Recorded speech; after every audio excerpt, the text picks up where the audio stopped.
வலியற்ற varicose vein சிகிச்சை எளிய 30 நிமிட செயல்முறை 7209487335. கடலூர் மாவட்டத்தில் புயல் எச்சரிக்கையையும் மீறி மீன்பிடிக்க சென்றபோது படகு கவிழ்ந்த நிலையில் அதில் இருந்த 6 மீனவர்கள் தற்போது நடுக்கடலில் தனியார் படகு அணையும் தளத்தில் பாதுகாப்பாக உள்ளதாக தெரிவிக்கப்பட்டுள்ளது.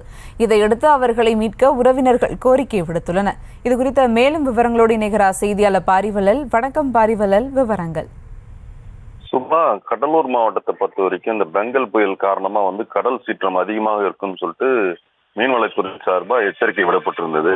இந்த மீன்வளத்துறையின் எச்சரிக்கையை மீறி 2 நாட்டு படகுல மீன் பிடிக்க சென்ற அக்கறை கோரியை சேர்ந்த அந்த மீனவர்கள் மீன் பிடிக்க சென்றிருக்காங்க. அதுக்கு அவங்க பாத்தீங்கன்னா அது அதிர்ஷ்டம் அவங்க போன படகு விபத்துக்கு உள்ளாகுது. இதனால அவங்க அந்த படகுல இருந்து கீழே விழுந்த அவர்கள் நீந்தி அருகாமையில் உள்ள தனியார் கம்பெனிக்கு சொந்தமான அந்த அதாவது படகுக்கு கப்பல் அங்க தங்குவதற்கு ஒரு மீன்பிடி இறங்குதளம் மாதிரி ஒரு அமைப்பு இருக்கு. அந்த இடத்துல அவர்கள் அந்த 6 பேருமே அந்த இடத்துக்கு போயிடுறாங்க. அவர்கள் தற்சமயம் வரைக்கும் அவர்களை மீட்டு எடுக்கிறதுக்கு முடியல. காரணம் என்னன்னு பாத்தீங்கன்னா கடல் சீற்றமா இருக்கிறதுனால அவர்களை படகுல போய் மீட்க முடியாதுன்னு சொல்லிட்டு மீன்வளத்துறை சார்பா அவங்க தெரிவிச்சிருக்காங்க.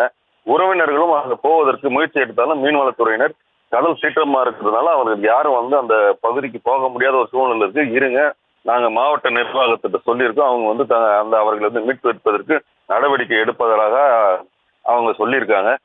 இருந்தாலும் இப்போ பாத்தீங்கன்னா பல்வேறு அமைப்பை சேர்ந்தவர்கள், மீனவர் சமுதாயத்தை சேர்ந்த அமைப்பை சேர்ந்தவங்கலாம் அவர்களை உடனடியாக மீட்டெடுப்பதற்கான அனைத்து வகையான முயற்சிகளும் தமிழக அரசும் மீன்வளத்துறையும் உடனே செய்ய வேண்டும் என்பது அப்பகுதியின் பொதுமக்கள் கோரிக்கையும் மற்றும் உறவினர்கள் கோரிக்கையாக உள்ளது. சுபா,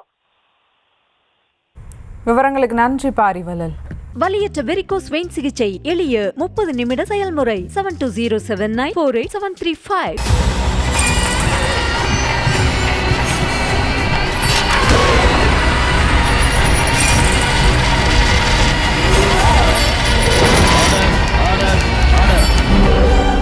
குற்றங்களின் மறுபரிமாணம் நிகழ்தகவு நமது நியூஸ் தமிழ் தொலைக்காட்சியில் விரைவில்.